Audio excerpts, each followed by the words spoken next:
네, 안녕하세요. 아름다운 강의 이완입니다. 자, 여러분 이제 우리가 문법이죠. 문법은 오늘은 우리가 여러분 어디에서 용언에 대해서 한다 그랬습니다. 그렇죠? 용언에 이제 우리 교재 131쪽을 한번 봅시다. 그죠? 131쪽.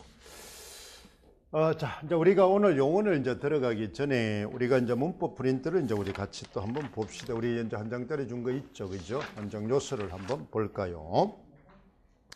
자, 우리가 문법은 어디만 보면 된다 그랬어요. 문법 구조만 보면 됩니다. 그렇죠? 우리가 이제 교과처럼 어떻습니까? 아까 여러분 교과도 어떻게 구성되어 있었어요? 문법도 우리가 국어 영역 공통 과정에 이제 들어가 있는 거니까 그렇잖아요. 보통 우리가 교과를 보면은 문법 교과 안에 이제 우리가 읽기도 있고 쓰기도 있고 듣기 말하기도 있고 문법도 있고 문학도 있고 이렇게 있죠. 그죠?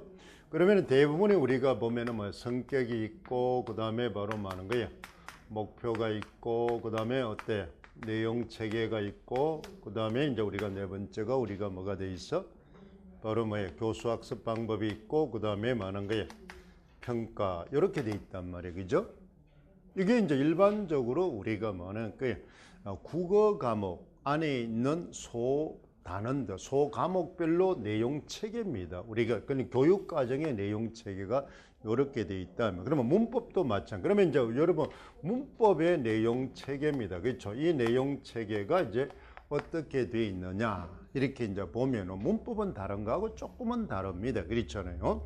그러니까 보통 우리 교과는 어떻게 돼 있어요? 바로 뭐예요? 지식, 기능, 실제 이렇게 돼 있죠. 그죠? 내용 체계가. 그런데 이제 우리가 문법이라는 것은 이제 바로 보면 어떻습니까? 문법은 여기서 있는 것처럼 뭐예요? 문법 구조입니다.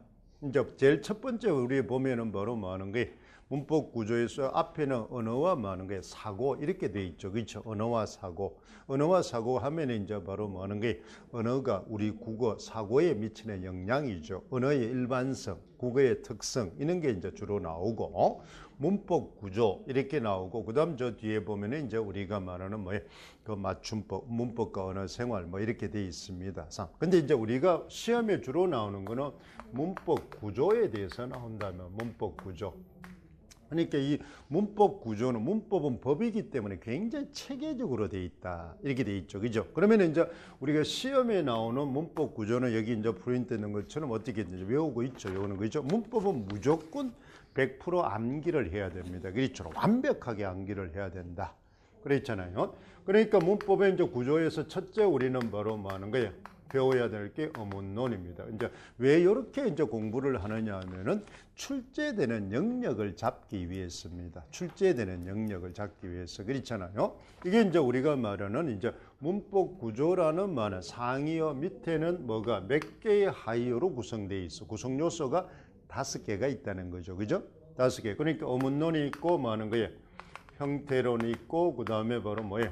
통사론, 문장론은 있고 그다음에 어떻습니까? 어휘, 그다음에 이제 우리가 의미, 이제 그다음에 이걸 뭐 묻혀서 하기도 하고 그렇죠. 그다음에 이제 우리가 뭐 하는 거예요? 화용론 이렇게 돼 있습니다. 그렇죠? 이렇게 해서 이제 실제적으로 문법 구조는 이렇게 6개 형태로 되어 있습니다. 근데 이제 우리가 어휘론 같은 거는 이제 우리가 뭐 하는 거예요? 이런 형태에 따라 단어에 이제 해당하니까 그렇잖아요. 근데 요걸 이제 우리가 많이 등장을 하기는. 근데 요거는 이제 화법하고 관련이 있기 때문에 우리는 여기서는 많이 다루지는 않습니다. 그렇잖아요. 그러니까 이거는 이제 우리가 문법에서 나올 확률은 굉장히 낮다는 거죠. 굉장히 낮다 이런 이야기입니다. 그 다음에 이제 의미 같은 거는 이제 우리가 보면은 그렇잖아요. 뭐가 출제가 많이 됩니까? 제일 많이 되는 게 뭐예요? 중의성이죠. 중의성 그렇잖아요. 중의성이 제일 많이 이제 관계가 된다. 그러면 어휘라는 거는 어휘 관계가 많이 출제가 된다. 우리가 나왔던 반의 관계가 출제가 됐던 것처럼 그렇잖아요. 어휘 관계. 그러니까 요 영역에서는 뭐 하는 게 출제되는 영역이 그렇게 많지는 않아요. 그다음에 또 뚜렷하다. 나오는 게 굉장히 많아. 단순하다는 거죠. 그렇죠. 단순하다. 그래서 그거는 이제 나중에 한꺼번에 묶어서 딱 짚어서 그것만 외우면 됩니다. 그러니까 요런 것들은 우리가 뭐 하고도 가서 내일 우리가 배우는 이제 문학을 배울 때도 똑같으면 고전 운문을 배우는데 그렇잖아요. 고전 운문도 갈래가 있지만은 많은 거예요. 갈래가 여러 개 있지만은 작품 수가 굉장히 적은 갈래가 있다는 거죠. 적은 갈래 그랬잖아요. 그러면 우리가 대표적으로 우리가 뭐 고전 운문 같은 것만 여러 가지가 있는데 작품이 굉장히 적은 게 바로 뭐예요? 작품 개수가 제일 적게 돼 있는 게 운문에서 이제 우리가 보면은 어떻습니까? 바로 운문 작가죠, 작가. 그럼 작가는 12작가가 있지만은 실제로는 우리가 학교 문학에서 배우는 거는 그렇잖아요. 대표적인 거는 유상가 한 개만 딱 해버리면은 작가는 다 해결이 됩니다. 그렇잖아요. 그 다음에 또 많은 게 민요라는 장르는 옛날부터 있었지만 지금 전하고 있는 거는 많은 게 많지 않다는 겁니다. 그렇잖아요. 그러면 민요도 우리는 몇 개만 하면은 그렇죠. 한 3개 정도만 하면은 3개에서 5개 정도만 하면 커버가 된다는 거죠. 그렇죠. 그 다음 그것도 이제 분류를 해서 부요가 있고 남요가 있다. 그렇지. 그러면 부요라는 건 여성이 불렀던 노래니까 시집살이 노래. 그렇지. 그렇잖아요. 그 다음에 이제 우리가 배틀 노래 같은 거. 그렇지. 그것만 다. 그 다음에 남요는 논매기 노래. 그렇잖아요. 그 다음에 이제 좀 특이하게도 하면은 이제 우리가 보면 어떻다는 게 우리가 저는 보면 이어도 같은 거, 그렇지, 이어도 타령 같은 거, 그런 것만 딱. 그러면 민요라는 것도 몇 개 없다는 겁니다. 그렇잖아요. 그러니까 민요가 옛날부터 쭉 생겼지만 작품이 몇 개 없어요. 그런 것들은 이제 먼저 한 개만 딱 해도 뿐만 전체가 100%가 완성이 되잖아. 그렇잖아. 그러니까 많은 것들은 계속 이제 우리가 반복해서 해야 되고 출제가 제일 많죠. 제일 자주 됩니다. 왜냐면 작품이 많다 보니까 돌려낼 게 많다는 거죠. 돌려낼 게. 그러는데 이제 이런 것들은 아까 영역이 적기 때문에 그 부분만 딱 해버리면 거기에 많은 게 100% 그것만 나오니까. 그랬죠. 거의 나올 확률은 적지만 나온다면 그것만 나오니까. 그러니까 이제 우리는 그것을 미리 그만 딱 100%로 잡아두는 겁니다. 그렇잖아요. 그걸 이제 해두자는 거죠. 그러면 이제 우리가 집중적으로 해야 될 부분이 바로 여기다 이 말이죠. 그렇잖아. 요 어문론과 그 다음에 형태론, 통사론입니다. 그러면 요 안에도 우리는 다시 또 몇 개의 하위 영역이 있습니까? 3개가 있다. 그렇죠? 3개. 그 다음 뭐에 대해서? 어문에 대해서. 그 다음에 어문 체계에 대해서, 어문 만화, 변동에 대해서. 그렇죠? 그럼 어문에 대해서 나와 있고, 그렇잖아. 어문 체계에 대해서 나와 있고, 어문 변동에 대해서 나와 있다. 이렇게 이제 알아둡니다. 그렇잖아요. 그러면 여기도 이제 만약에 또 여기 또 3개로 또 나눈단 말입니다. 항상 이렇게 공부는 뭐 하는 게 우리가 단계, 즉 상위 구조부터 하위 구조를 이렇게 체계화 시켜 나가는 겁니다. 그러면 요 구조를 알아야 우리가 뭐 하는 게 내용을 체계적으로 이해할 수 있다 그랬잖아요. 그죠? 한눈에 파악할 수 있고 뽑아 쓰기가 좋다. 그러니까 요걸 그릴 줄 알아야 됩니다. 항상 이렇게. 그러니까 암기가 됐냐 안 됐냐는 이런 상위 구조부터 하위 구조를 계속 이렇게 이제 뭐 하는 게 그릴 줄 알아야 돼요. 자기가 그려봐야 됩니다. 그러면 여기 또 보면 어문 안에 뭐가 있습니까? 음소와 운소와 변이음이 되겠죠. 그렇잖아요. 그렇죠. 음소가 있고 그 다음에 운소가 있고 변이음이 있습니다. 그렇잖아요. 이렇게 이제 돼 있다 이 말입니다. 물론 이제 우리가 끝에 보면은 이제 뭐 하는 거예요? 음절이라는 것도 있습니다. 이 안에 들어갑니다. 그렇죠? 음절의 제약 같은 게 이제 있죠. 그러면 체계 안에 요는 2개가 있단 말입니다. 그렇잖아요. 바로 뭐 있어요? 거기 있는 것처럼 뭐 하나? 자음 체계, 모음 체계 이렇게 돼 있습니다. 그다음에 여기는 변동은 이제 우리가 새로 2009년 과정에서 보면 결과 중심으로 보니까 전통적인 방식은 보면 다른 거지만 그렇잖아요. 여기는 4가지가 있죠. 2009 개정 과정에서 이제 결과 중심으로 보면은 많은 게 교체 그렇잖아요. 그럼 뭐예요? 첨가, 축약, 탈락 이렇게 돼 있단 말이에요. 그러면 교체 안에는 뭐 또 이제 교체 안에는 또 뭐 이런 식으로 계속 벌려가는 겁니다. 벌려간. 그 다음에 이제 문법은 뭐야? 이런 이제 기본적인 많은 거야. 이런 이제 마지막 단계에 가면 이런 이제 여기 이제 봅시다. 교체라고 치자 이 말입니다. 교체하면 첫째 또 여기 나오면은 바로 뭐 하는 거인 게 우리가 바로 어떻습니까? 바로 이제 교체 첫 번째 게 이제 평파열엄화 이렇게 되겠죠. 그렇죠? 평파열엄화 이제 이렇게 된단 말 파열엄화. 그러면 이제 파열엄화에 대한 예문을 이제 그러면 우리 최종 공부는 예문까지 떠올려야 됩니다. 예문까지 그랬잖아요. 그러니까 우리가 대표작 이제 문학도 그렇고 교과도 그렇고 그렇죠. 문법도 그렇고 마지막 이렇게 가서 예문을 반드시 기억을 해야 됩니다. 시험은 이제 요게 나오니까 예문이 나오는 겁니다. 예문이 시험이 나온단 말이에요. 그렇죠? 예문이. 그러면 여러분이 이 예문을 보고 이 상위어를 계속 추적할 줄 알아야 됩니다. 이게 이제 상위 구조를 파악하는 겁니다. 그러니까 예문을 보고 이 라인에 속하는 거를 제일 먼저 이게 이제 우리가 뭐가 됩니까? 통일성입니다. 그렇잖아요. 그러니까 시험을 칠 때는 공부를 할 때는 제일 먼저 우리가 잡아야 될 게 통일성입니다. 통일성. 그렇죠. 주제에 내용에 벗어나면 답이 다 틀리니까. 그러니까 주제가 벗어나지 않으면 문장 응집성은 반점이라도 준단 말이에요. 부분 점수라도 있는데 통일성을 벗어나면 완전 0점이단 말이에요. 그렇잖아요. 문장 구조가 응집성이 안 맞은 거는 그래도 부분 점수가 있다는 겁니다. 키워드가 있기 때문에 그렇잖아요. 그러니까 이 통일성을 챙기는 게 제일 중요하다는 겁니다. 통일성. 이걸 이제 우리가 잡아나가는 겁니다. 그러니까 이제 이걸 계속 이제 뭐 하는 게 외우라는 겁니다. 그렇죠. 그러니까 일주일에 한 번, 한 달에 한 번씩 꼭 되짚으란 말이에요. 되짚어라. 지금 여러분이 외우고 있죠. 그렇잖아요. 그러니까 이제 처음 하는 사람은 이제 이 학습법을 이제 기억을 합니다. 그렇잖아요. 그럼 기존에 했던 사람은 이걸 자꾸 되짚습니다. 이제 이렇게 이제 있고. 그 다음 형태론도 마찬가지입니다. 뭐가 있습니까? 바로 많은 거. 뭐가 있습니까? 형태소가 있겠죠. 그렇죠. 여기는 이제 형태소입니다. 그렇죠. 형태소. 형태소. 물론 형태소하고 단어가 되겠죠. 그 다음에 여기는 바로 많은 거야. 단어 형성법이 되겠죠. 그렇잖아요. 그 다음에 여기는 바로 많은 거예요. 품사가 되는 겁니다. 그렇잖아요. 품사. 이렇게 되는 겁니다. 그럼 만약에 지금 이제 우리가 왜 이제 이걸 하기 위해서 지금 하는 겁니다. 그러면 품사 안에도 이제 우리는 세 가지 기준을 해야 되겠죠. 그렇죠? 세 가지 기준. 뭐가 됩니까? 기준이 바로 품사는 형태로 나누어서 어떻습니까? 우리는 뭐로 하는 거야? 바로 하는 거예요. 그래 있잖아. 뭐야? 이제 불변어와 가변어 이렇게 하는 겁니다. 그렇죠? 그다음에 기능으로 이제 우리가 와서 이제 우리가 말하는 뭐 하는 게 체험부터 이제 용언까지 갑니다. 그렇죠? 그다음에 이제 우리가 바로 뭐 하는 게 의미로부터 그렇잖아요. 그다음에 이제 구품사가 되겠죠. 9개가 이렇게 이제 간단 말이에요. 그러니까 항상 이 이제 분류 기준으로 이런 걸 이제 하는. 그래서 여러분 이걸 이제 우리는 뭐 하라는 거예요? 자, 빠르면은 이제 뭐 하는 거예요? 어디까지? 6월 달까지 이거를 만들어라 이 말입니다. 알겠죠? 아무리 이제 늦어도 우리는 뭐예요? 8월 달까지는 이렇게 자유자재로 그릴 수 있어야 됩니다.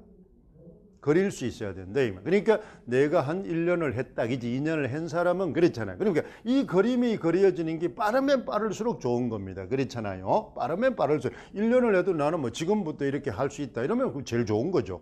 그러면 벌써 뭐 1년짜리가 2년, 3년 차를 따라갈 수 있잖아요. 그렇잖아요. 그러니까 이걸 그릴 줄 알아요. 그러니까 이거는 문법만 그런 게 아니고 뭐도 문학도 그렇고 교과도 그렇고 그렇잖아요. 이 방식대로 공부를 해나가는 겁니다. 이 방식대로. 그래서 이걸 혼자 계속 그려나가는 겁니다. 그러면 이제 한 번은 꼭 써야 됩니다. 일주일에 한 번이나 한 달에 한두 번은 꼭 써라 이 말입니다. 종이에다가. 그 다음 평소 때는 그냥 말아. 사고구술로 계속 읊고 다니라는 거죠. 사고구술로 계속. 그렇게 계속 읊고 다녀가지고 체화시켜라. 자기도 모르게 그 내용이 줄줄줄줄 나오게끔. 그렇죠. 줄줄줄줄 나오게끔 계속 체화시켜라. 그거 방법입니다. 그러면 요걸 보면. 그러면 이제 오늘은 이제 우리가 뭘 하게 됩니까? 이 기능 중에서 우리는 뭘 하게 된다? 용언을 하게 된다는 겁니다. 그렇죠. 용언.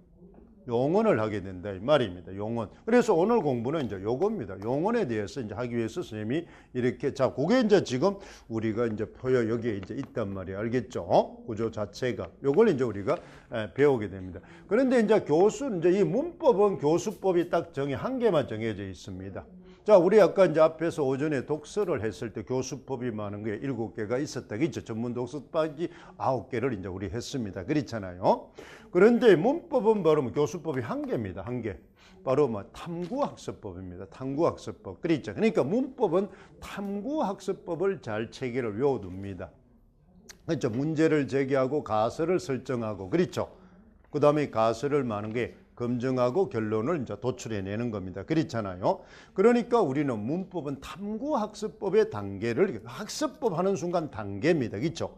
단계별 기능과 전략이 있다. 이 말입니다. 그렇잖아요. 그것을 우리는 공부해내야 됩니다. 그러면 실제로 우리는 탐구학습법은 우리가 뭐 하는 거예요? 독서의 장문으로 치면은 뭐에 해당하면 귀납출입니다. 귀납출이.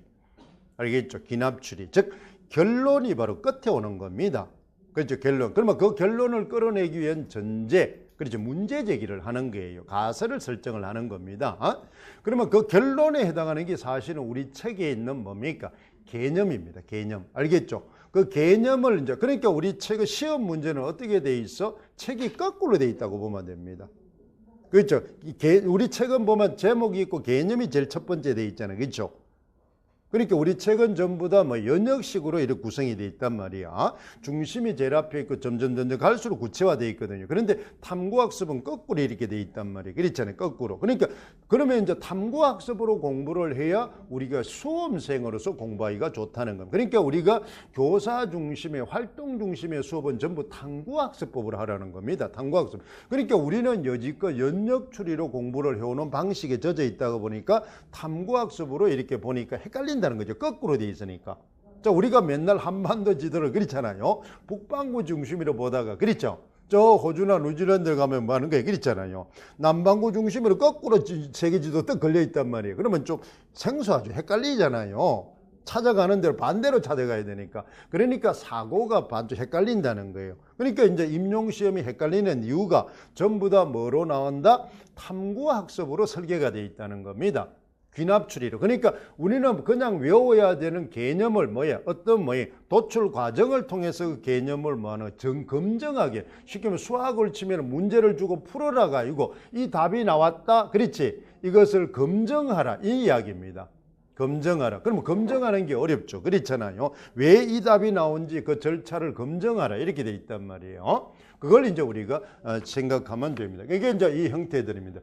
자, 그러면 이제 우리가 용언이라는 것이 이제 우리가 뭐냐 이 말이죠. 그렇죠. 용언은 일반적으로 우리가 바로 뭐를 이제 공부합니까? 그 책에 있는 것처럼 바로 동사와 이제 우리는 품사로 치면 동사와 많은 게 형용사를 용언이라 합니다. 그렇잖아요. 그래서 가변을 하건다, 활용을 한다. 그러면 이제 용언은 우리가 정확하게 본용언과 보조용언이 있다는 걸 이제 우리는 기억을 해야 됩니다. 그러니까 이제 가장 먼저 우리는 항상 공부를 하는 건 일단 나오면 아까도 얘기했지만 뭐를 아는 게 개념을 아는 게 제일 중요하다. 그랬죠. 본용언이 뭐고 보조용언이 뭐고 수험생들은 항상 개념을 정확하게 알아야 됩니다. 이게 이제 우리가 특히 많은 거예요. 다른 사람하고 틀리해서 교사는 다른 어떤 사람보다도 개념을 정확히 알아야 됩니다. 개념을. 그렇잖아요. 근데 우리가 수능을 공부를 하거나 이러면은 많은 게 전부 찍기로 공부를 하기 때문에 개념 공부를 안 가르친단 말이에요. 개념 공부로. 원론 공부를 안 가르친다는 거죠. 왜? 기능 위주로 계속 가르쳤다는 거죠. 우리가. 그러니까 우리는 대부분의 중고등학교 때 기능 위주 학습을 하다 보니까 개념이 굉장히 약합니다. 개념이. 그 다음에 개념을 가르치면 뭐 하는 거예요? 상당히 꼬리타분한 강사로 교수, 그렇잖아요. 교사로 낙인이 찍혀가지고 자꾸 그렇지 인기가 없단 말입니다. 싫어하고 애들은. 그런데 이제 교사가 되려면 개념을 정확하게 알아요. 그러니까 본용언이 뭐고 보조용언이 뭔지를 정확히 알아야 됩니다. 본용언이 뭐고 보조용언이. 그러니까 이름이 딱 나오면 이름의 개념을 아는. 그 다음에 이제 이거에 뭐를 아는 겁니까? 특성을 안단 말입니다. 그렇지? 특성을 알고. 그 다음에 이제 우리는 바로 유형을 알고 종류를 알아야 됩니다. 그렇죠? 그러면 종류를 알고 나면 이제 시험까지는 요까지는 이제 지식입니다. 그렇잖아요. 지식을. 요까지는 완벽하게 외워야 돼요. 그 다음에 요거의 유형에 해당하는 바로 예문을 반드시 머릿속에 외워야 된다는 거다. 한 개를. 이게 이제 우리가 문학으로 가면 대표작이 되는 겁니다. 그렇잖아요. 우리가 문법도 그렇고 교과도 그렇고 항상. 그러면 이제 예문을 외우고 있는 사람은 그걸 외우고 모르는 사람은 바로 뭐로 외우라? 기출로 외우라 이 말입니다. 기출로. 그렇잖아요. 요 영역에 해당하는 기출로 요 예문을 외우라는 겁니다. 예문. 그러면 이제 기출 문제를 보고 거꾸로 요것을 도출해낼 수 있어야 됩니다. 그러면 기출 문제를 보니까 언어 유형에 속하고 나온 이 예문은 언어 유형에 속하고 그것은 이런 특성을 가지고 있고 그러므로 이렇다 이렇게 결론을 도출할 줄 알아요. 그러면 탐구학습은 요겁니다. 요렇게 가는 겁니다. 그렇지? 거꾸로 가는 거예요. 그러니까 요 방식을 외워두는 겁니다. 그런데 이제 우리가 암기를 할 때는 우리는 개념 구조도로 외우는 게 제일 상위어로부터 외우는 게 쉽죠. 그래야 이제 추론하기가 쉬우니까. 그렇잖아요. 이렇게 가면은 계속 여추적해야 되니까 어렵단 말입니다. 이게 외울 게 많아지잖아요. 그렇잖아요. 그러니까 이거는 함축성을 지니니까 우리 암기할 때는 제일 상위어부터 하위어로 외우는 거고. 그렇잖아요. 우리가 실제로 시험은 거꾸로 돼 있다는 걸 이제 우리가 알아야 됩니다. 거꾸로 돼 있다. 요걸 이제 우리가 보는 거죠. 그러면 이제 우리가 종류가 있으면 종류를 나누는 많은 게 기준이 있을 거단 말이에요. 그렇잖아요. 용언에는 이런 두 개의 종류가 있는데 이 종류를 나는 기준이 있단 말이에요. 기준은. 그랬잖아요. 그걸 이제 우리는 알아두면 됩니다. 그러면 용언은 바로 우리가 잘 알다시피 뭐 개념을 잘 알면 용언은 뭡니까? 바로 문장에서 바로 많은 게 문법 기능을 지금 형태론이니까 문장에서 문법 기능을 가지고 설명하는 거죠. 용어는 아까 분류 기준이 뭐였습니까?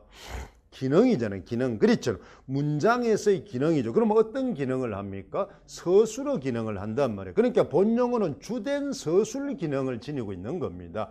그렇잖아요. 그러니까 그 아까 말하는 용어는 기능에 대한 분류 기준이니까 그렇잖아요. 그러면 문장에서의 기능이 뭐냐 이 말입니다. 그러니까 주된 서술 기능을 한다는 겁니다. 서술 기능. 그럼 그런 식으로 개념을 외워나가는 거죠. 그러니까 전부 다 그 개념도 전부 상위 분류 기준들이죠. 그죠? 분류 기준을 끌어서 용어 단어를 외우는 거. 그러니까 그 단어들을 명확하게 이제 외워두는. 그렇게 체계적으로 한 번만 외워두면 절대로 흔들리지 않는다는 거죠. 그러니까 변칙적으로 외워두면은 나중에마다 문제마다 자꾸 헷갈린다는 거죠.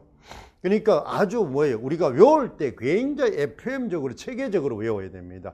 용어도 그렇고 그렇잖아요. 순서도 그렇고 그렇게 해야 우리가 흔들리지 않는다. 그 다음에 이제 이렇게 하니까 이제 그 다음에 용어는 이제 우리가 뭐 동사 이제 요걸 이제 그러면 존재사 같은 거는 이제 나중 문제고 그렇잖아요. 그러니까 요걸 이제 우리가 그러면 이제 용언 자체 보조 용언의 이제 구별법과 종류와 특성을 알아둡니다. 어떤 특성이 있느냐. 요 형태죠. 개념, 특성, 유형 요걸 이제 외우는 겁니다. 그렇잖아요.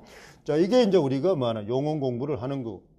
그 다음에 이제 보세요. 용어는 이제 잘 알다시피 아까 뭐 한다 그랬어요? 우리가 형태해석으로 어디에 속한다 그랬어요? 가변에 속합니다. 그렇죠? 가변에를 속한다는 거는 용어는 이제 어떻습니까? 그랬잖아요. 용언이라는 것은 어떻게 구성되어 있느냐? 그렇잖아요. 어감과 바로 뭐 하는 거야? 의미로 구성되어 있다. 이 말입니다. 그렇죠? 의미로 구성되어 있다. 이 말이에요. 왜 그러냐? 가변어라 그랬으니까 가변어라는 것은 우리가 뭐 하는 거예요? 변한다 이 말입니다. 변하는 부분이 우리는 뭐라 그랬어요? 의미가 된다 이 말입니다. 그렇죠? 의미가 된다. 그래서 이제 우리는 뭐 용어는 바로 뭐예요? 어감과 의미로 구성되어 있다. 이렇게 보는 겁니다. 그러니까 이제 이거는 이제 왜 이제 이걸 우리가 아는 겁니까? 잘 알다시피 바로 뭐예요? 이거는 우리가 자 형태론의 첫 번째 요소가 뭐였습니까? 형태론에서 우리가 뭘 공부해야 된다 그랬어요? 형태소를 공부해야 된다 그랬죠. 그러니까 단어 형성법을 알고 우리가 품사를 알듯이 그랬잖아요. 그러면 그 다음 이것도 전부 뭐예요? 어디에 해당합니까? 구성 요소인 형태소입니다. 그치? 형태소. 그러면 어간은 형태소 중에 어디에 해당합니까? 바로 뭐 실질 형태소죠. 그렇잖아요. 실질 형태소면서 뭐예요? 자립할 수 있어 없어? 없습니다. 그렇잖아요. 뜻의 유무과 자립 유무를 가지고 그러면 그걸 기억. 그러니까 우리는 지금 형태소를 가지고 한 형태론이니까 그렇잖아요. 그게 딱 근저를 알아야 됩니다. 그러니까 이거는 실질적인 의미를 지니고 있지만 자립할 수는 없다는 겁니다. 그렇잖아요. 그럼 요거는 바로 뭐 하는 게 실질적인 의미도 없다는 거죠. 그렇지? 자립할 수도 없다는 겁니다. 그렇잖아요. 형식 형태소에 해당한. 그러면 이제 우리가 요것 때문에 우리는 바로 뭐냐? 가변어라고 한다 이 말입니다. 가변어. 변한다 이 말이죠. 변하는 부분입니다. 어간은 변하지 않는 부분입니다. 그러면 여러분 또 이제 또 한 사람 뭐지? 수제문 활용할 때 어간도 변하는 거. 그거는 아까처럼 예외적인 겁니다. 일반적으로 우리가 항상 선생님이 말할 때는 가장 원론적인 기초적인 걸 말하고 그다음 세부적으로 들어가는 이야기입니다. 알겠어요? 그러면 세부적인 걸 전체로 뭐야? 둔갑시키지 말라 제발 말이에요. 그렇잖아요. 그러니까 우리가 문제를 보고 전체 일반적인 용어로 설명을 하라는 건지 세부적인 걸 설명하는 그걸 빨리 뭐 의도 파악을 해야 됩니다. 그게 이제 시험 치는 요령이죠. 그렇잖아요. 우리가 어제 이제 문학을 할 때 좀 고려 가요는 이러면은 뭐야? 고려 가요 전체를 이야기하는지 고려 소교를 이야기하는지 그 문맥을 보고 빨리 파악하라는 거죠.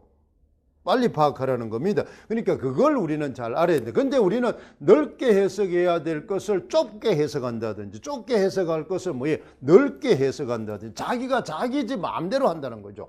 그러니까 출제자가 요구하는 대로 해석을 해야 되는데 자기 편한 대로 해석을 한다는 겁니다. 수험생이. 지 마음대로 한다는 거죠. 그래서 여러분 자꾸 혼란이 오는 겁니다. 혼란이 온다. 그러면 그 개념으로 이제 우리는 알아두는 겁니다.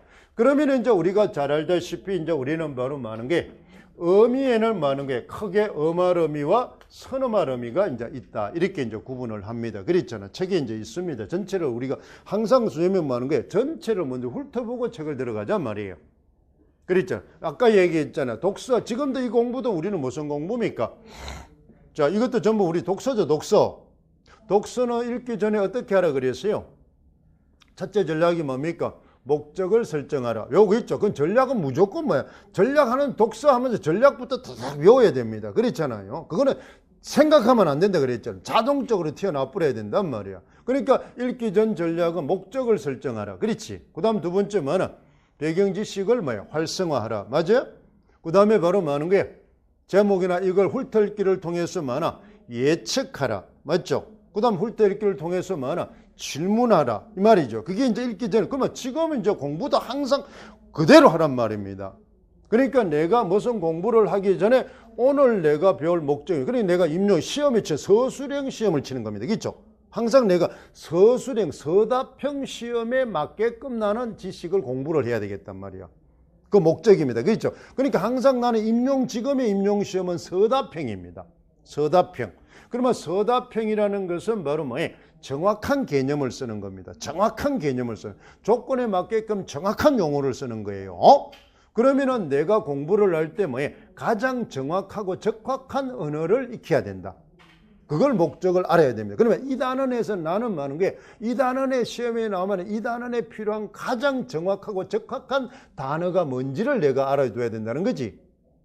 예, 그 단어 싸움이, 그게 여러분들 항상 이 생각하는 키워드 아닙니까? 그렇잖아요. 키워드. 그러니까 그 단원에 가장 적확한 나는 단어를 익힌다. 그렇잖아요. 그 다음에 이제 우리가 말하는 게, 내가 그러면은 용언에 대해서, 지금 용언을 배우는데 용언에 대해서 얼마나 알고 있는지를 말하는 거예요. 배경지식을 활성화시키는 거죠. 그렇죠? 이걸 이제 훑어보면. 그래서 처음 쭉 들어가면 항상 뭐 이야기했잖아요. 쭉 사고구술로 읊으라 그랬죠. 자, 지금 수업을 하면은 10분 전에 항상 뭐하라 그랬어요? 문법 구조를 쭉 한번 사고구술로 훑으라 그랬죠. 아까 선생님 지금 했던 거죠. 어문론에. 그렇죠? 그러면 어디부터? 어문론은 이렇게 하지. 큰 거부터. 그렇죠. 문법 구조 안에는 7개, 6개가 있다. 그치? 먼저 쭉 외웁니다. 그 다음 또 어문론 안에는 또 3개. 그렇잖아요. 그 다음에 어문 안에는 음소, 운소, 변이음. 그렇잖아요. 그렇죠. 그 다음 어문은 뭐고, 이런 거고, 운소는 뭐고, 음소는 뭐고, 변이음은 뭐고, 또 변이음 안에는 그렇잖아요. 그 다음 상보적 분포, 그렇잖아요. 있다. 그렇잖아요. 그런 식으로 이제 그대로 자꾸 이제 상위부터 자꾸 얽혀 나가는 겁니다. 그게 내가 외우는 순서도 있어야 돼요. 순서를 정확하게 지키란 말이야. 자꾸 덜쭉날쭉 하지 말고. 그렇잖아요. 그런 식으로 쭉 훑어봐란 말입니다. 할 때. 그러면 최소한도 전체를 못 읊으면 오늘은 뭘 하니까? 용언을 하니까 뭐에 대해서? 형태론이라도 읊으란 말이에요. 그렇죠? 형태론으로. 그랬잖아요. 그 다음 또 그것마저 안 되면 용언에 대해서 말해도 읊으라 이 말입니다. 그렇잖아요. 그래서 그 중에서 오늘은 바로 말하는 게 뭐에 대해서 배운다. 그렇지? 그러면 이제 그때 되면 이제 우리가 배경지식을 활성화하기 좋은 방법은 뭐라 그랬어요? KW 학습법이라 그랬죠. 그래, 알고 있는 게, 지금 내가 용언에 대해서 뭘 알고 있느냐 이 말이죠. 그러면 이번 시간에 나는 뭐를 알아야 되겠다. 알고 싶은 게 뭐냐 이 말이죠. 그 다음에 이제 뭐 하는 게, 수업 다 끝나고 난 뒤에는 내가 뭐를 알았는지, 그렇지? 확인을 하는 겁니다. 그러면 그 알았던 게 다시 이제 배경지식으로 이제 쌓이는 거 아닙니까? 그렇잖아요. 그러니까 이제 KWL은 바로 배경지식을 활성화하고 배경지식을 축적하는 제일 좋은 학습법이라고 그랬죠. 그렇잖아요. 그러니까 우리는 바로 문법이든 문학이든 모든 수업은 독서입니다. 그렇잖아요. 그러니까 문법 내용을 가지고 독서를 하는 겁니다. 의미를 구성하고 이해하는 겁니다. 그렇잖아요. 문학을 가지고 의미를 구성하고 이해하는 거고, 그 다음에 읽기 자료를 가지고 의미 구성하고 이해하는 거고, 그렇잖아요. 그러니까 그걸 항상, 그러면은 여러분 문법 시간에 뭐가 계속, 그러니까 문법 시간에도 문학 시간에도 뭐가 계속 돌아다녀야 된다? 교과가 계속 돌아다녀야 됩니다. 알겠죠? 교과는 모든 게 다 적용하는 거니까. 그랬잖아요. 그러니까 교과 수업은, 교과라는 영역은 계속 문학이든 문법이든 계속 일주일 내도록 돌아다녀야 됩니다. 돌아다녀야 된다 이 말입니다. 계속. 그래서 교과가 완전히 바로 체화가 돼 있어야 돼요. 교과는 수업 설계도니까. 그랬잖아요. 교과는 이론이 아니단 말입니다. 수업 설계도입니다. 알겠어요? 수업 설계도니까 그 수업 설계도에 모든 것이 이제 있어야 된다는 걸, 그럼 그걸 이제 기억합니다. 그러면 종류도, 그러면 여기도 마찬가지입니다. 이것도 똑같습니다. 어간의 개념을 알고 있느냐. 그렇지. 어간의 특성을 알고 있느냐. 그렇잖아요. 그럼 어간의 종류는 없죠. 그렇잖아요. 그러니까 이제 어간이 어떤 게 어간이냐 이 말입니다. 그러니까 우리가 바로 어건과 어간은 이제 우리가 뭐 구분할 때 했었죠. 그렇잖아요. 접사는 바로 많은 게 어간은 될 수 있지만 뭐는 안 된다? 어건은 안 된다 그랬죠. 잡다와 잡히다에서 그렇잖아요. 그렇잖아요. 그런데 잡히다에서 어건은 많은 거예요. 잡이죠. 어간은 뭐예요? 잡히까지다 이 말. 그렇잖아요. 그냥 파생접산이나 사동접산은 어간은 된다. 그러니까 그걸 잘 기억을 하는 겁니다. 그렇잖아요. 그 형태 자체가. 문법은 단어 한 개 때문에 시험이 틀리고 맞는 겁니다. 그렇죠. 문법은 그만큼 세분화된 요소. 그래서 문법은 문학처럼 덤성덤성 서두르면 안 됩니다. 아주 꼼꼼해야 돼요. 아주 꼼꼼합니다. 그래서 문법 전공하는 사람들은 좀 쫌생이들이 많고 변태들이 좀 많습니다. 그렇잖아요. 성격이 좀 개팍하단 말입니다. 왜냐면 세부적으로 꼼꼼하게 이제 그렇죠. 원소, 원자 요런까지 다루어야 되니까 아주 세밀하고 철두철미하다 이 말입니다. 그 형태 자체가 그런 형태가. 그다음에 이제 보세요. 어말음입니다. 끝에 오는 거죠. 그렇죠. 선어말음이다. 이렇게 이제 보는 겁니다. 그러면 어말음이 속에는 우리가 또 뭐 있더라. 그렇죠. 종결음이가 있고 연결음이가 있고 전성음이가 있더라 이 말입니다. 그렇잖아요. 또 이제 종류를 나눠. 그러니까 우리가 공부하는 거는 전부 종류 공부입니다. 종류 공부. 알겠죠? 종류를 무조건 나눌 때. 그러면 문법은 종류만 알면은 서술행 저절로 답이 됩니다. 예문을 보고 종류만 묶어내면 돼요. 종류를 묶어내기만 하면 돼. 그러면 A, B는 바로 이 종류에 해당하고 C, D는 이 종류에 해당하고 그래서 이 종류는 이런 특성이 있고 이런 특성이 있다. 이렇게 쓰면 그게 답이 되는 겁니다. 그렇죠. 종류끼리만 묶어. 그러니까 예문을 보고 종류만 묶어낼 줄 알면 돼요. 종류. 그러니까 종류를 잘 알아야 됩니다. 그러니까 종결음이는 이걸 기억합니다. 그렇잖아요. 그러면 이거는 이제 뭐하고 이제 이게 왜 여러분 이 용언이 중요하느냐? 이 용언은 뒤에 나오는 통사론 때문입니다. 그렇죠. 문법 요소 때문입니다. 문법 요소. 문법 요소. 맞아요? 다시 또 얘기했죠. 문법 요소는 뭐가 있어요? 바로 문법 요소 안에는 바로 많은 게 종결 표현이 있고 첫째 종결 표현, 두 번째 뭐 있어? 바로 많은 게 그랬잖아.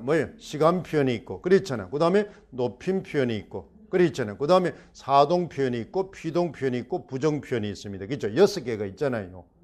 그렇잖아요. 그러면 그 6개 중에서 우리가 나왔던 게 바로 많은 게 어때? 바로 부정 표현 나왔고 부사. 그렇죠? 부정 부사하고 해서 부정 표현 나왔고 그렇잖아요. 그다음 작년에 바로 많은 게 우리가 어떻습니까? 겸양어 그렇잖아요. 상대 높임에 대해서 등장했습니다. 그렇잖아요. 높임 중에서 상대 높임에 대해서 나왔단 말입니다. 그렇잖아요. 그다음에 피동 표현에 사동 표현에 잡다, 높이다, 높이다 그렇잖아요. 서술어 자릿수 문제하고 등장을. 그러니까 우리는 항상 여러분이 왜 내가 그렇게 하느냐? 수험생이기 때문에 나온 걸 알아야 됩니다. 나온 걸 알아야 된다. 그랬잖아. 그러면 전체가 6개가 있는데 그 6 중에 뭐가 나왔더라. 그렇지? 그러면 나머지가 이제 나올 것이 어느 것이 더 순서가 어느 것이 나올 거냐. 그렇잖아요. 어느 게 그러니까 수험생은 항상 나올 걸 공부하는 겁니다. 나올 거를. 그러면 그 나올 것을 많은 게 측정을 잘해야 돼. 그게 이제 작년에 했던 중요도 평정입니다. 그랬잖아. 그걸 예측을 잘. 그럼 아까 말해서 읽기 전에 예측하라 그랬잖아. 그게 훑어보고. 그러니까 나올 놈을 예측하는 겁니다. 항상 그 예측해야 됩니다. 수험의 목적은 합격하는 거니까. 문법을 외우는 이유가 뭐예요? 합격하는 거니까. 그러니까 시험에 합격하기 위해서 시험 나오는 걸 맞춰야 되잖아요. 그렇잖아요. 그러면 나올 놈을 예측하란 말이야. 그렇죠. 아는 게 중요한 게 아닙니다. 아는데 초점을 두면 안 돼요. 그렇잖아요. 시험 나오는 걸 나는 맞추는데 초점을 둬야 됩니다. 수험생이니까. 그러면 뭐가 나올 거다. 나는 그것에 올인을 한다. 이 말입니다. 나올 거에 올인을 한다. 그렇잖아요. 시간이 다 되면 다 하면 좋지만은 나올 것만 올인한단 말이에요. 그렇잖아요. 집중적으로. 그러면 나올 걸 잘못 찍으면 허당이 되는 거고 그렇잖아요. 그러면 이제 그것은 잘못 찍을 수가 없죠. 그렇잖아요. 중요도를 이제 우리가 매달 우리가 측정을 하니까. 그랬잖아요. 선생님하고 같이 하니까 우리가 하는 게 잘못 찍을 확률이 적다 이 말입니다. 그렇게 이제 우리가 보죠. 그럼 요거는 이제 우리가 종결 표현하고 관계 있단 말이에요. 그렇죠. 그러면 여러분 또 한번 보죠. 종결 표현 딱 하려면 이런 뭐하고 이제 시험 문제가 이제 종결 표현은 지식이죠. 그렇죠. 그러면 이것이 이제 지식이 기능으로 시험으로 활용될 때는 다르게 될 거단 말이겠지. 그러면 종결 표현 자체가 나올 수도 있지만 종결 표현하고 뭐하고 연결돼. 이제 항상 조건이 붙어야 되니까. 서술형은 조건 두세 개를 붙여야 돼요. 그러면 두세 개의 성격을 같이 붙이자 만든단 말입니다. 그러니까 종결 표현 플러스 상대 높임하고 연결될 수 있을 거다는 거지. 종결 표현 플러스 간접 인용하고가 나올 거다는 겁니다. 직접 인용일 때는 뭐예요? 종결 표현 음할 의미를 그대로 쓰지만은, 그렇죠. 간접 인용일 때는 뭐예요? 문장에, 즉 종류, 글의 종류에 따라서 바로 뭐예요? 달라지더라 이 말입니다. 그렇죠. 음할 의미가. 그러면 그게 이제 조건이 달라. 그러면 예문이 이제 그걸 내놔놓고 이제 우리가 물을 거다는 거죠. 그렇잖아요. 그런 식으로 예측을 하라는 겁니다. 그러니까 외우되 예측하면서 외우라는 거죠. 그래야만이 뭐예요? 절실하게 외운다는 겁니다. 그렇죠. 외우되. 그게 이제 상당히 중요합니다. 그러면 요걸 이제 우리가 알아두고, 그렇죠. 종결음의 이제 우리가 특성을 이제 우리가 봅니다. 그 다음에 이제 우리가 보면은 그렇잖아요. 그 다음에 이제 우리가 보면 어땠습니까? 연결음입니다. 그렇죠. 연결음이는 우리가 잘 알잖아요. 그렇잖아요. 연결입니다. 연결. 그러면 연결이라는 것은 우리가 잘 알다시피 바로 뭐하는 거야? 뭐하고 관계 있습니까? 이거는 바로 뭐야? 문장 형태하고 유형하고 관계 있죠. 그렇잖아요. 이어진 문장입니다. 그렇잖아요. 이어진. 그러면 이제 이어진 문장이 대등하게 이어져 있냐, 종속적으로 이어져 있냐 이 말이죠.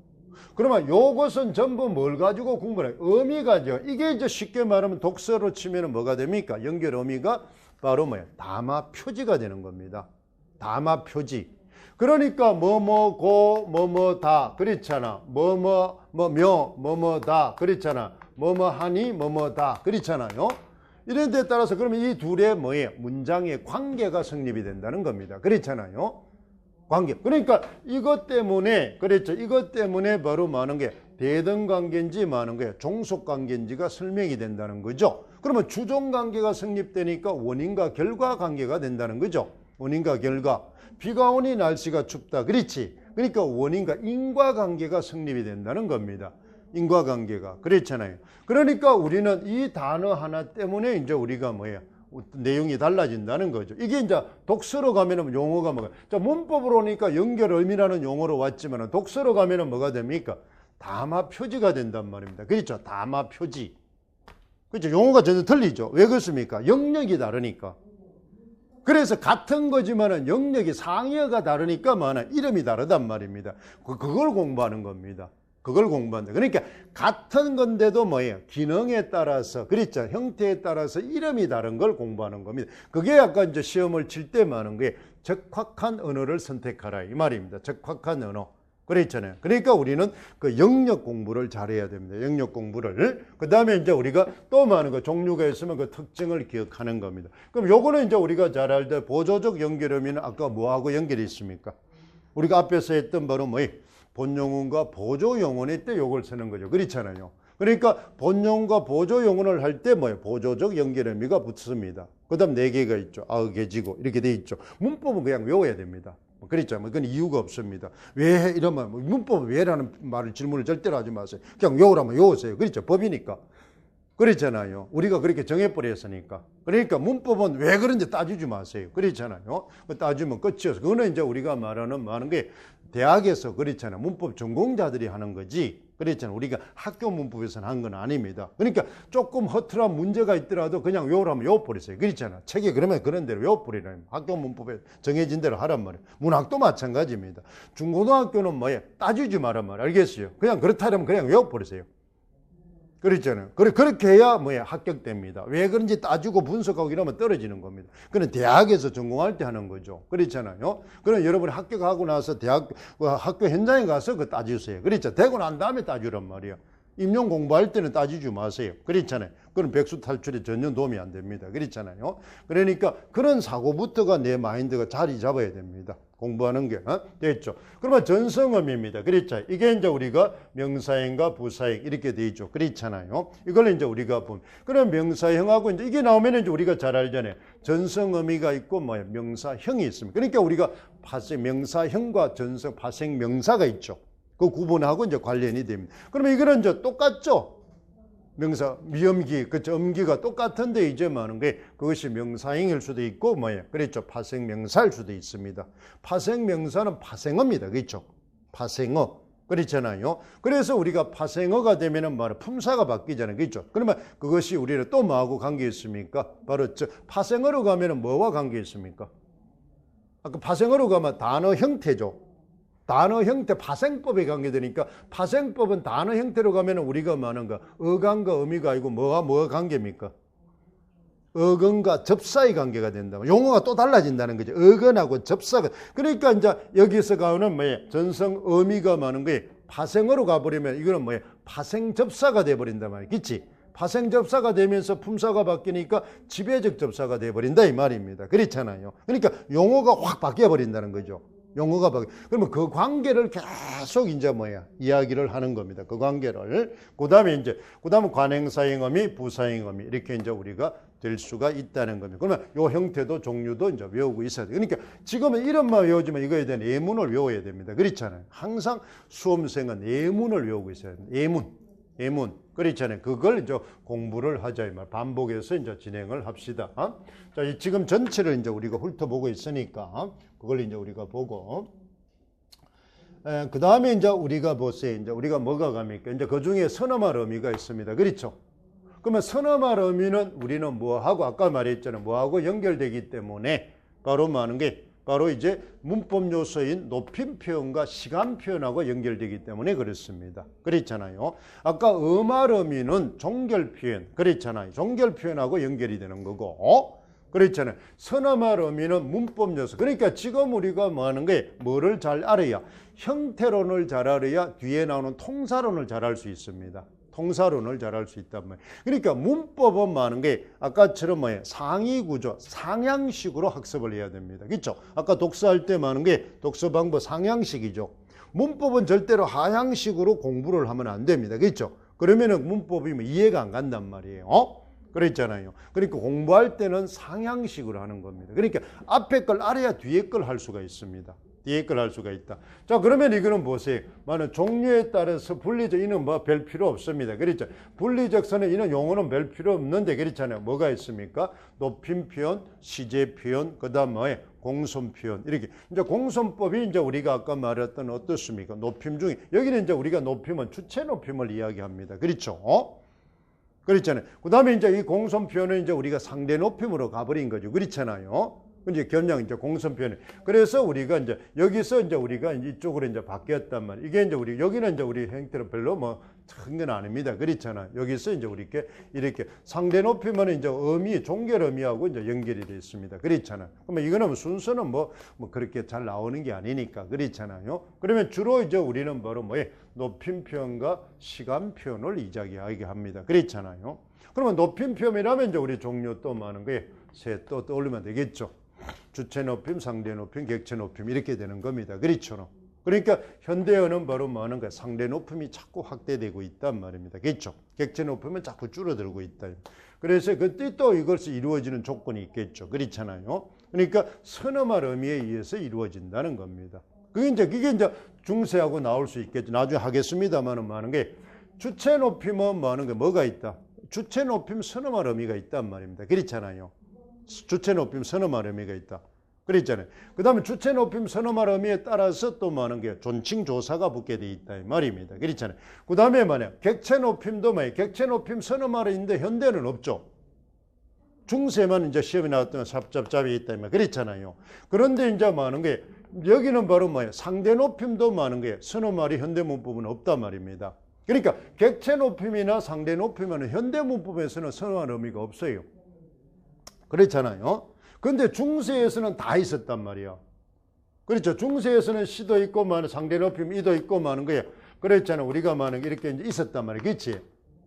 근데 이것이 이제 자꾸 없어져 버렸단 말이에요. 없어져 버렸죠. 그렇잖아요. 그러니까 다른 것을 그러니까 이제 이 높임 표현은 많은 거예요. 중세 문법하고 내기가 참 좋다는 거죠. 동시적으로 내기가 참 좋다. 그러니까 서술형으로 내기가 굉장히 좋다는 겁니다. 서술형이 내기가. 그러면 이번에 이제 물론 그는 뭐하고도 그렇잖아요. 뭐하고도 우리가 변이음에 대해서 출제가 됐지만은 그렇잖아요. 그러니까 서술형이 내기도 상당히 좋다. 시제도 마찬가지입니다. 시제는 이제 이것도 뭐 출제가 많이 되죠. 그렇잖아요. 근데 과거냐 현재냐 뭐예요? 미래냐 이렇게 돼. 근데 우리는 학교 문법은 3개로 돼 있지만은 실제로는 바로 많은 게 2개만 있어도 된다는 거죠. 그럼 미래 시제가 바로 그렇게 많은 게 중요하지 않다는 겁니다. 다른 걸로 대체할 수 있다는 거죠. 그걸 이제 우리가 보면 됩니다. 이거 이제 바로 시간 선어말 의미가 되는 겁니다. 선어말 의미가 되는 거고, 이걸 이제 우리가 알아두고, 그 다음에 이제 우리가 해야 될 게 바로 뭐가 됩니까? 이제 또 보면 어떻습니까? 이제 활용입니다. 그렇죠? 활용에 대해서 우리가 많은 거에 작년에 출제가 됐잖아요. 그렇죠? 활용에 대해서입니다. 그러면 이제 활용이 나오면 우리가 상대적으로 뭐하고 비교를 하라. 이거하고 이제 비교를 합니다. 그렇잖아요. 그렇죠. 형태 자체가. 그러면 이제 현대 문법에는 이건 없습니다. 그렇죠. 그러면 중세 문법에는 이게 있단 말입니다. 그러니까 이거는 체언하고 체언에 뭐가 붙게 되어 있습니까? 형식 형태 소위 뭐야? 조사가 붙는 거지. 그렇지? 그럼 조사 변화에 따라서 체언의 일부가 변하더라. 이 말입니다. 그러면 이거는 바로 많은 거예요. 뭐하고? 용언이니까 바로 많은 거예요. 어간의 이제 의미에 따라서 어간의 일부가 변하더라. 이 말이죠. 그렇잖아요. 그 형태의 차이점 아닙니까? 그렇죠. 조사에 따라 이게 변하고, 이거는 의미에 따라 이게 변하더라. 물론 이거에 따라 이게 변하는 수도 있고, 이게 양 변하는 주고 다 변하는 수도 있습니다. 그렇죠. 그러면 작년에 이제 이것이 출제가 되었습니다. 그렇잖아요. 그 형태 자체가. 그렇게 이제 우리가 알아둡니다. 그러면 이제 우리가 활용에는 바로 규칙 활용과 뭐야? 불규칙 활용이 있다. 자, 그러면 엄격하게 하면은 많은 거야. 이것도 변했죠. 니얼이 변하고, 뭐야? 어간의 일부는 없어졌단 말입니다. 그랬잖아요. 그러면 모양으로 보면 요놈도 뭐가 됩니까? 불규칙이죠. 활용을 했으니까. 그런데 뭐예요? 변했지만은 바로 뭐예요? 규칙적 설명이 가능하더라는 거죠. 조건에 마다 일어나더라 이 말입니다. 그래서 이것을 뭐예요? 불규칙 활용을 하지 않고 탈락으로 처리한단 말이에요. 탈락.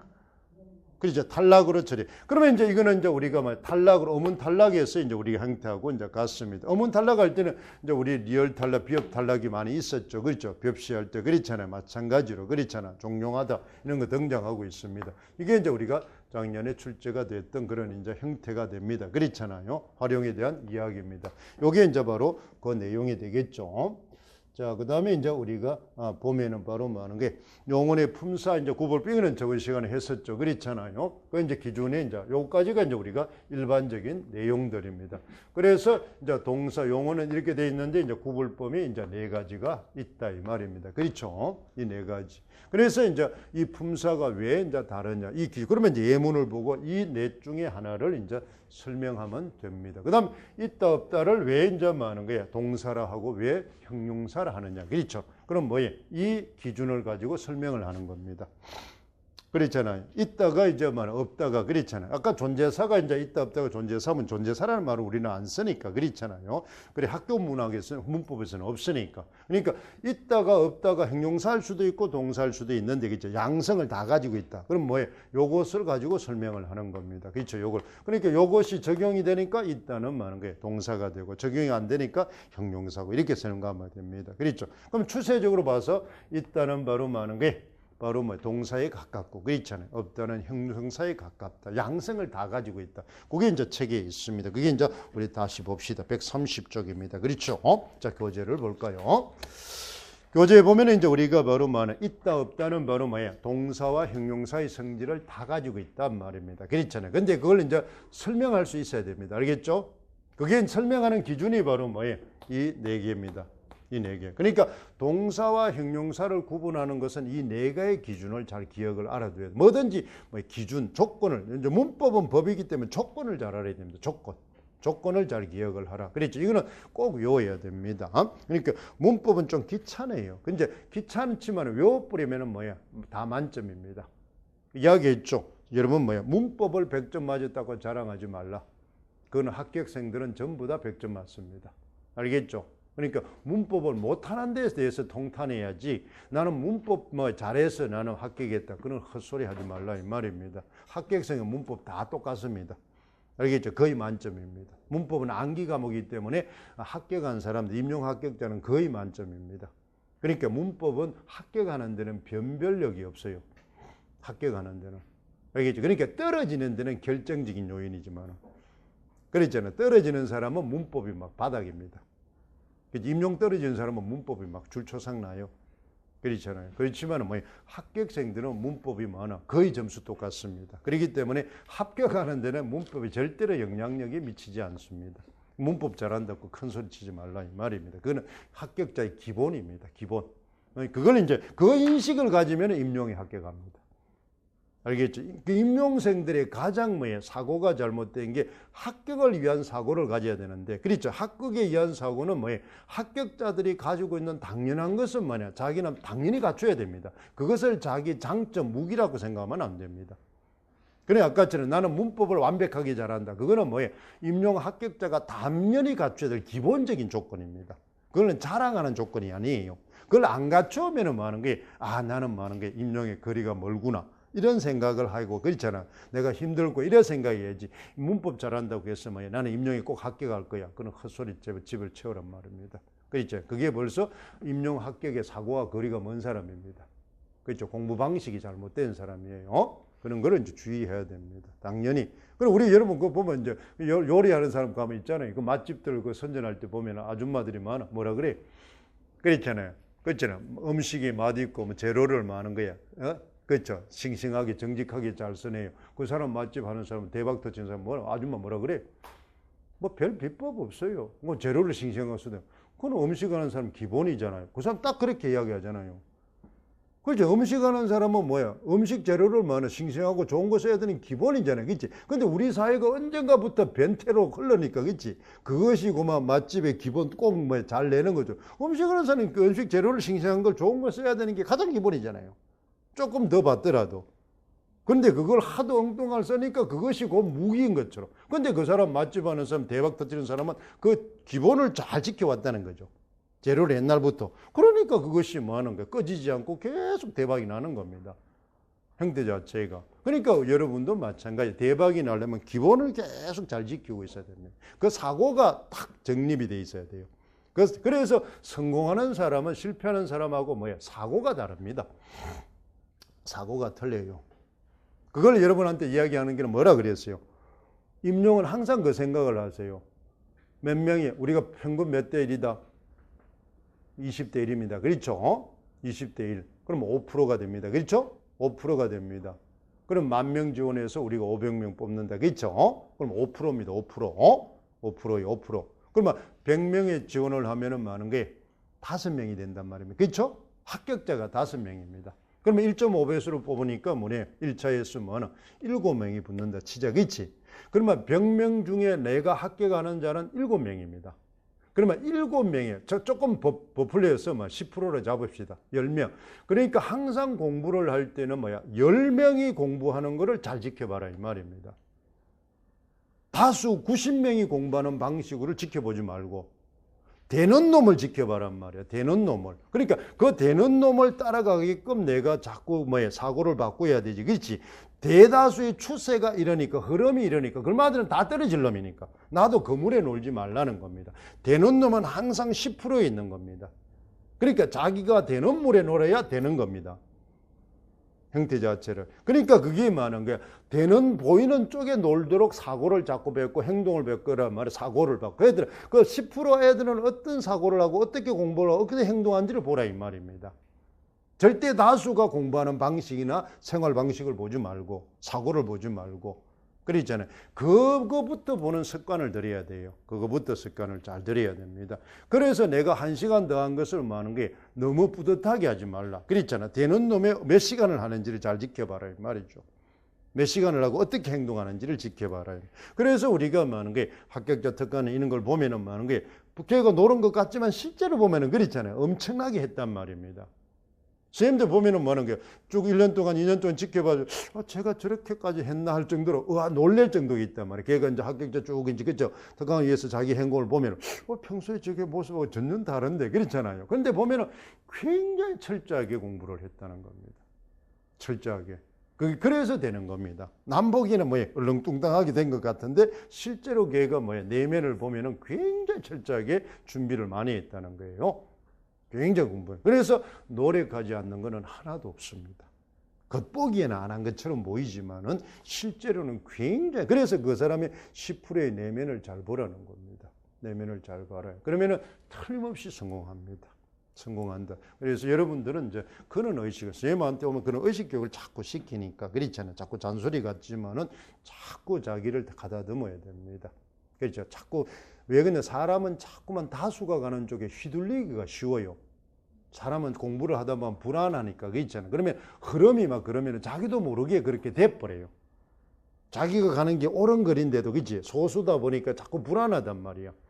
그렇잖아. 그래서 그런 것들을 잘 지켜내야 됩니다. 그래서 항상 뭐 하는 게 그 성공한 사람들은 외롭죠. 그리고 우리 김수영이 뭐 하는 게 그랬잖아요. 그 시에도 보면 있잖아. 목숨이란 시에도 보면 있잖아. 혁명은 고독하고 외로운 것이다. 이 말입니다. 그랬죠. 그래서 진정한 혁명가는 바로 뭐 하는 게 성공의 열매를 맛보지 못한다는 겁니다. 그 성공의 열매를 맛본 놈은 그거는 독재자입니다. 쿠데타입니다. 그래서 박정희는 쿠데타입니다. 알겠어요? 그러니까 그 사람이 나쁘다 이런 게 아니라 우리 정의를 내릴 때는 쿠데타입니다. 5.16은 쿠데타입니다. 왜? 5.16을 예비해서 쥐가 정권을 잡고 대통령을 했기 때문에. 단 이제 쿠데타지만은 그 다음 행적은 뭐예요? 뭐 잘한 것도 있고 못한 것도 있겠죠. 그걸 쿠데타가 아니다. 뭐 이런 건 아닙니다. 그렇죠? 그건 쿠데타예요. 그렇잖아요. 꼭 그다음에 왜? 쿠데타를 해서 자기가 뭐 하는 거예요? 그렇잖아요. 나머지 다른 사람의 민정을 이하고 갔으면 혁명이죠. 자기가 열매를 맛본 게 아니니까. 그렇잖아요. 그건 구국적인 거죠. 맞죠? 구국적인 결단의 여상. 그건 지가 맞바쁘잖아요. 지가 뭐 하는 거예요? 그랬잖아요. 철권을 누렸잖아요. 그러니까 그거는 쿠데타죠. 쿠데타다 이 말입니다. 그러니까 이성계도 쿠데타죠. 역성혁명이 아니에요. 그러니까 쿠데타를 일으키서니까 뭐 하는 거예요? 쿠데타라는 오명을 뒤집어 쓰니까 계속 그걸 벗어내기 위해서 역성의 용비어천가 짓고 별지랄 다 하는 겁니다. 그렇잖아요. 그러니까 그런 작품이 찬양가가 많다는 것은 그만큼 역설적으로 뭐나 악을 저질렀다는, 자기도 악이라는 걸 안다는 겁니다.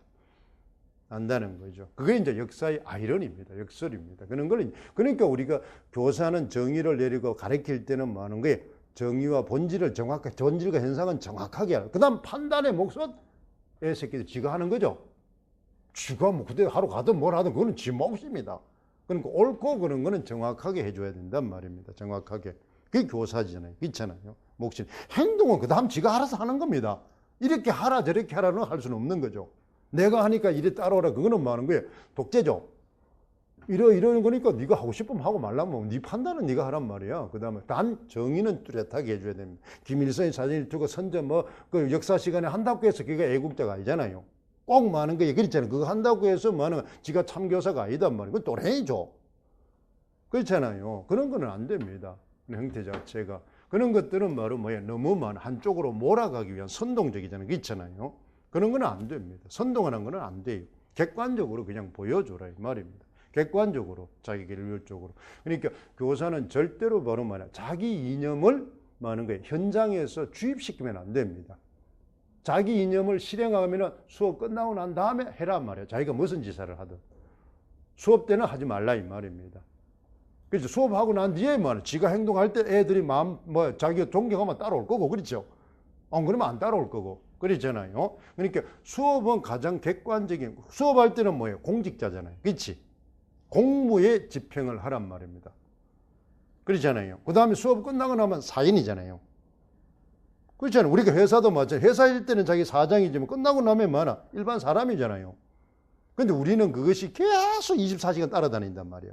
그래서 문제가 생겨요. 그래서 우리는 아직까지 선진국이 아닙니다. 미국 같은 데는 선진국은 안 그렇잖아요. 그렇잖아요. 대통령도 뭐든 그렇잖아요. 그 햄버거집 가면 손님으로 같이 하잖아요. 그렇죠? 그 소파 앉아서 그렇지. 같이 먹고 우리는 그랬다 그러지. 국가원수 모독죄 있지. 잡혀가고 난리를 친단 말이에요. 그렇잖아요. 우리는 그 계속 따라다닌단 말입니다. 계속 따라야 돼. 근데 이제 우리도 선진국에 가니까 그런 의식을, 그런 당당함을 대통령 앞에는 다른 사람 앞에 사적인 자리에서는 당당하고 기죽지 않도록 그렇지 이야기할 수 있는 자신감을, 자존감을 길러줘야 된다는 거죠. 거기 가서 괜히 비굴 하고 그렇잖아요. 내 돈 내 사먹는 햄버거 사먹는 그 새끼 사줄 것도 아니고 대통령이 그렇잖아요. 그럼 내가 비굴할 필요가 없잖아요. 그러니까 당당한 자존감을 가질 수 있도록 이제 길러줘야 된다는 겁니다. 그거는 이제 미래 세대를 가리키는 여러분의 몫입니다.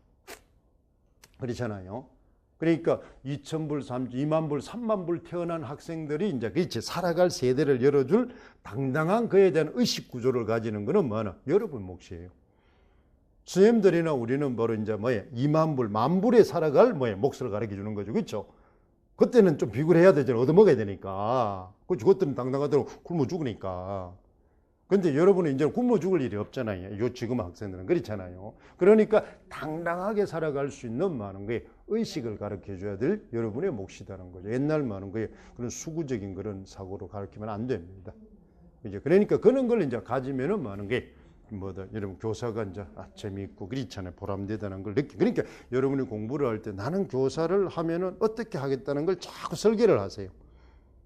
알겠죠? 그러니까 그래야만이 지금이 바로 항상 여러분 아까도 얘기했잖아. 자, 시범을 보일 때는 뭘 들으라 그랬어요? 바로 지금 배우고 있는 텍스트보다 난도가 좀 어려운 거를 시범을 보이라 그랬죠. 우리 공부도 마찬가지예요. 지금에 공부를 하고 어려움이 있지만 내가 성공한 뒤에 나는 설계를 하겠다. 그러면 지금이 뭐야? 나는 합격이 되는 거는 당위성을 부여해 버리라 이 말입니다. 그러면 지금의 공부가 뭐예요? 어려움이 자연스레 극복이 되는 겁니다. 당연히 내가 뭐 하는 거야? 돼야만이 그 다음 설계를 할 거 아닙니까? 그렇죠? 내가 되고 난 뒤에 설계를 한다는 건 당연히 된다는 뭐예요? 나에 대한 자기 위안이 가는 거죠. 확신을 주는 겁니다. 자기 자신한테 자꾸 확신을 주란 말이에요. 확신을. 나는 당연히 되니까. 그랬잖아. 수업, 그 다음 합격하고 난 뒤에 학교에서는 이렇게 지도하고 이렇게 교사 생활을 하겠다는 걸 자꾸 설계를 하는 겁니다. 그러면 나에게 자꾸 뭐 하는 거예요? 당위성이 부여가 되는 거예요. 당위성이 부여돼서 내 힘이 자꾸 솟아난다는 거죠. 힘이죠. 공부에 대한 힘이 활력이 생긴다는 거죠. 그게 이제 우리가 중요한 뭐에 사상의 마인드를 심어주는 겁니다. 자꾸 사고를 자꾸 확산시켜줘라. 이 공부도 마찬가지입니다. 됐죠? 요걸 이제 보면 됩니다. 자, 그 다음 우리가 봅시다. 131쪽에 동사, 이제 형용사에 돼 있죠. 그 다음에 동사도 이제 우리가 보면은 글자 그대로입니다. 131쪽. 주어 움직임을 나타내는 단어. 그게 동사니까, 동자. 여러분이 우리 국어학원 선생님은 바로 뭐예요? 한자만 잘 알면은 다 개념은 저절로 알게 돼요. 동사니까 그렇잖아요. 많은 게 움직이는 품사입니다. 그렇죠? 단어입니다. 움직이는 단어. 품사라는 거는 바로 뭐예요? 단어의 성격별로 묶어놓은 게 품사죠. 그렇죠? 그러니까 움직이는 성격으로 묶어놓은 단어입니다. 그렇지? 그게 동사입니다. 움직일 동자니까 그렇잖아요. 문장의 주체가 되는 사람. 그러면 이제 또 뭐냐? 아까 기능별로는 바로 뭐냐? 아까처럼 뭐예요? 의미는 바로 뭐예요? 움직이는 거죠. 그렇죠? 기능은 바로 뭐예요? 문장에서 서술 기능을 한단 말이에요. 그렇지? 그게 이제 바로 품사가 되는 겁니다. 그래서 자연의 자기라테는 단어다 이렇게 되어 있죠. 동사의 특징이 쭉 되어 있습니다. 그걸 이제 참고적으로 하고 그랬잖아요. 그 다음에 동사의 이제 유형은 특징 아까 그래 뭘 외우라 그랬어요? 개념 특징 유형이죠. 그렇지? 그것만 외워보면 끝나는 겁니다. 개념 특징 항상 문법은 개념 특징 유형, 개념 특징 유형. 그 다음 유형별 예문 그렇잖아요. 그걸 딱 외워. 그러면 문법뿐만 아니라 다른 것도 꼭 그렇게 외워라. 그렇잖아요. 그럼 이제 문학도 마찬가지입니다. 그렇게 이제 공부를 해야 됩니다. 내일 이제 문학 할 거고 그렇잖아요. 교과도 마찬가지입니다. 자, 그러면 이제 동사를 이제 보세요. 기능별로 이제 뭐예요? 본동사가 있습니다. 그렇죠? 자동사, 타동사입니다. 그렇잖아요. 그러면 자동사, 타동사는 뭐하고 관계 있습니까? 항상 우리가 나온 문장에 가면 서술어, 지금 이제 용어 문제 서술어 자리수죠. 문장 구조입니다. 그렇죠? 서술어 자리수를 문장 구조라 그런단 말이에요. 그렇죠? 문장 구조. 그러니까 이제 자동사는 뭐예요? 한 자릿수 서술어입니다. 그렇죠? 타동사는 많아 두 자릿수 서술어다 이 말입니다. 됐죠? 그래서 우리는 바로 많은 게 자릿수 서술어와 이제 서술어 자릿수와 관계가 있습니다. 타동사와 자동사 문제는 그렇잖아요. 그 다음에 이제 보조동사. 아까 말해 보조동사냐 보조형용사냐 그런 보조용어는 말은 뭐예요? 보조동사, 보조형용사는 뭐냐? 어디에 따라 결정이 됩니까? 본용어에 따라 결정이 됩니다. 본용어이 본동사면은 바로 뭐예요? 보조동사가 되는 거고. 그랬잖아요. 그 다음에 본용어의 형용사만 뭐예요? 보조형용사가 되는 겁니다. 그러니까 본용어에 따라서 보조 용어에 많은 거예요. 품사도 결정이 되는 겁니다. 그런 형태로 이제 가죠. 그 다음에 형태적으로 보면 규칙동사. 그러면 여기서 아까 이야기했죠. 규칙동사는 아까 뭐도 규칙동사더라? 규칙 활용을 하더라. 그랬죠. 바로 미열 탈락이나 어탈락도 규칙이더라. 그랬잖아요. 그러니까 변했지만은 많은 게 규칙적인 설명이 가능하더라 이 말입니다. 그렇죠. 그걸 이제 우리가 보고 불규칙 동사입니다. 그러니까 뭐에 따라서 의미에 따라서 뭐가 의미 변화에 따라서 의미 변화에 따라서 의미가 변하든지 어간이 변하든지 어간 의미가 다 변하든지 이런 거죠. 그럼 불규칙도 중요하니까 이제 세 개 유형이 있잖아요. 그렇죠? 의미의 변화에 따라서 의미가 변하더라 이 말입니다. 그 다음에 어간이 변하고 어간 의미가 다 변하더라. 세 가지 유형이 있죠. 그런 이야기입니다. 그래 형태가. 그 다음에 이제 별표에 들 게 불완전 동사죠. 그렇죠? 불완전 동사. 그러니까 이제 동사니까 변하는데 뭐예요? 불완전 동사는 바로 뭐예요? 특정한 의미에서만 변하더라 이 말입니다. 자, 그 다음에 여기서 이제 우리는 뭐를 하라 그랬어요? 우리가 앞에서 배웠으니까 불완전 동사가 나오면은 비교 일어나는 거 뭐를 하라 그랬어요? 바로 많은 게 뭘 기억했어요? 에? 우리가 바로 많은 불완전 동사가 나오면 체언을 할 때 바로 많은 게 그랬잖아요. 우리가 많은 게 명사 체언의 조사의 제약을 알으라 그랬죠. 조사제. 그러면 여기다 이제 어떻습니까? 조사에 많은 거예요. 제약입니다. 제약. 조사 제약은 어디에서 일어난다 그랬어요? 일반적으로 보편성 의조 명사를 제외한 나머지 많은 거예요. 의조 명사는 조사에 제약이 있다 그랬죠. 그렇잖아요. 그런데 이제 우리가 말을 자립 명사 중에서도 일부 명사는 뭐예요? 조사에 제약이 있다 그랬죠. 그렇죠. 그러니까 이 불완전 명사는 아까 얘기했잖아요. 뭐에 제약을 받는다? 이제 여기 불완전 동사는 뭐에 제약을 받는다? 의미 변화에 제약을 받는단 말이에요. 특정한 많은 거예요. 동사는 특정 의미만 쓰더라 이 말입니다. 나머지 의미에는 변화를 안 일으키더라 이 말입니다. 그 마찬가지로 그랬잖아요. 체언 중에서도 뭐예요? 특정 체언. 그 중에 대표적인 게 이제 우리가 말하는 의조 명사죠. 보편성 의조 명사를 제외한 그렇잖아요. 나머지 의조 명사나 일부 자립 명사는 조사의 제약을 받더라 이 말입니다. 조사의 제약을 받. 그럼 우리가 그러니까 항상 지금 이제 우리가 뒤에 걸 배우면 자 우리는 항상 공부를 할 때는 어떻습니까? 공부를 할 때는 앞으로 이렇게 배워 나가면은 앞에 배운 내용을 계속 끄집고 와야 됩니다.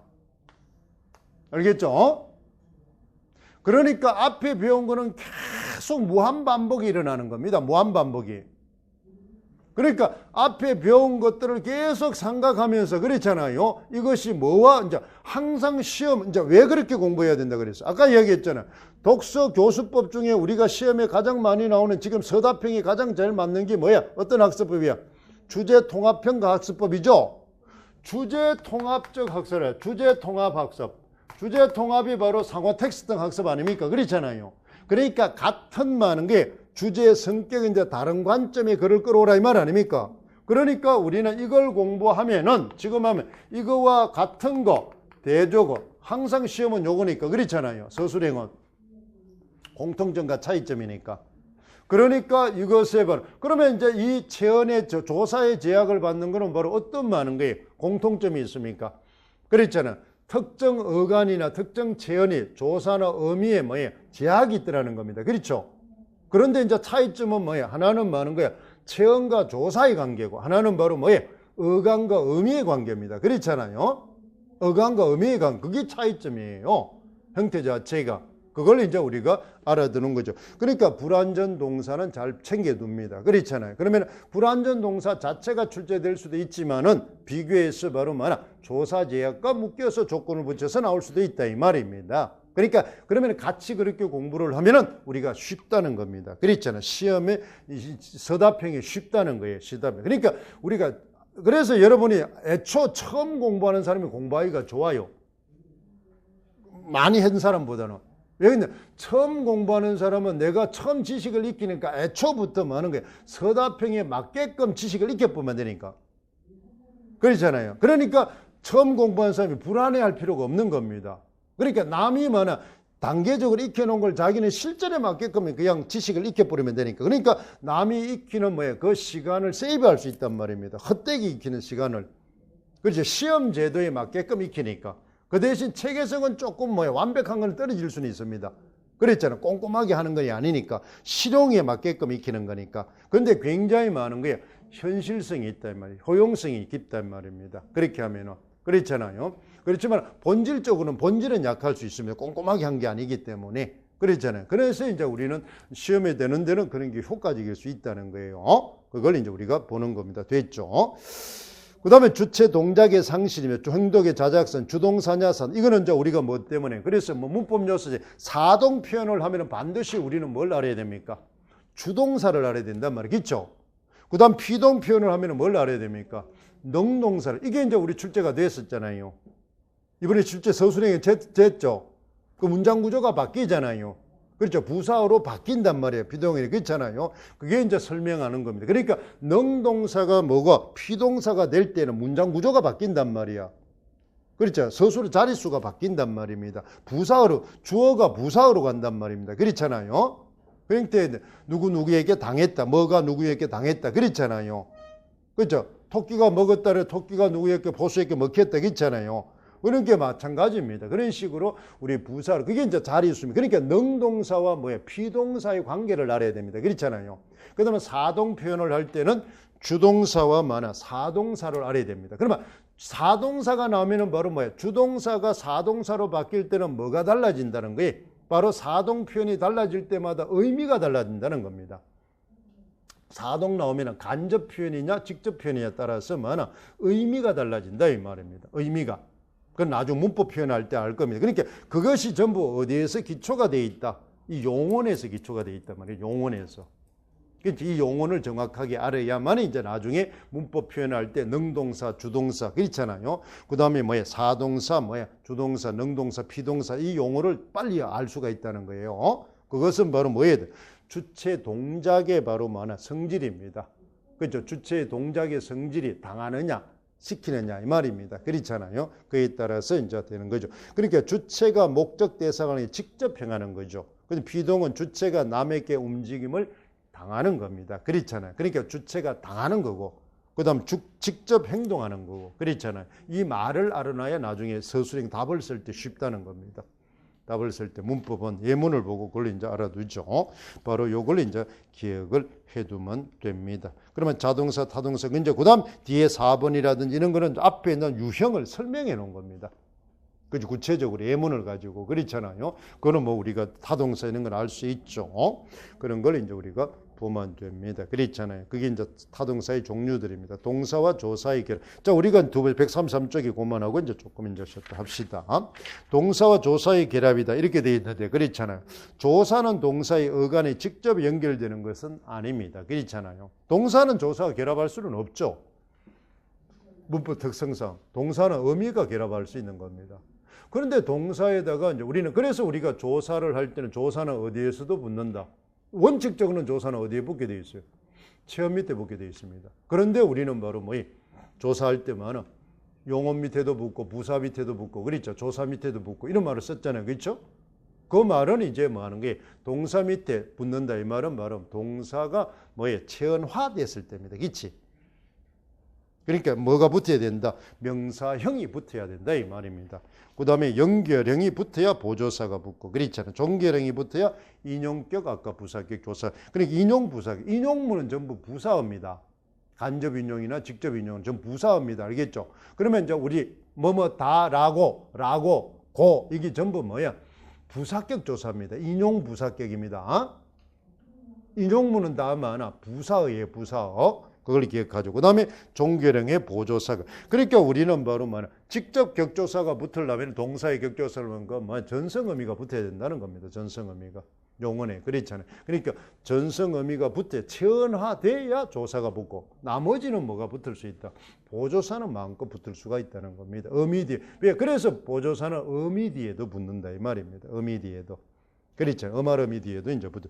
그렇죠. 그게 이제 우리가 하는 거예요. 그렇죠. 아주 잘났구만 그래요. 그렇죠. 이런 게 이제 감탄형 종결 보조사가 붙잖아요. 그렇잖아. 그런 식으로 우리가 갑니다. 자, 우리 조금 쉬었다가 뒤에 있는 형용사 설명하고 아까 말했던 뭐하고 보조 용언과 본용언부터 이제 우리가 용언의 구성까지 이제 쭉 가도록 하겠습니다. 수고했습니다.